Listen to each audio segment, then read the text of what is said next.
Seguro que ahora entra Cándido Méndez y me dice: ¿Qué, presidente? ¿Cómo va eso?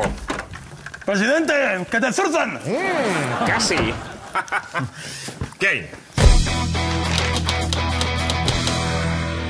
Corbacho dice que quieres negociar. Yo no sé de qué va esto, pero con más bandejas como esta, negociamos lo que haga falta, macho.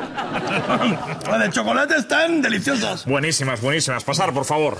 Venga. Mira, Cándido, Sí. te hemos convocado porque queremos hablarte de la huelga general. Piénsalo bien.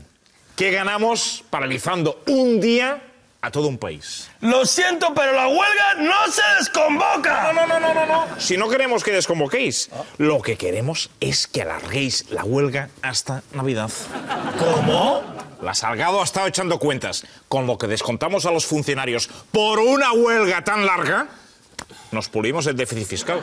Sí, pero, José, si hiciéramos eso, colapsaríamos la administración. La administración lleva colapsada desde hace décadas. Pero la gente va a pillar un cabreo. Bah, pondremos a becarios para cubrir los servicios mínimos. Cobran menos y sonríen más. Más que yo, seguro. Oye, hará falta algo más que buenas intenciones para que los sindicatos apoyemos una idea como esa.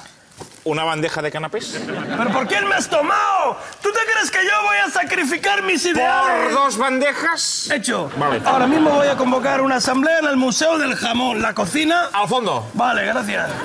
Pero esto es una locura, José Luis. Mira, yo no aguanto aquí hasta octubre, ¿eh? Me voy ahora mismo con Montilla. ¿Eh? Ah, sí, eso también lo había previsto la Salgado. Así que si puedes, me vas firmando tu finiquito.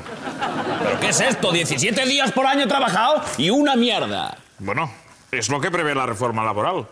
¡Tu reforma laboral!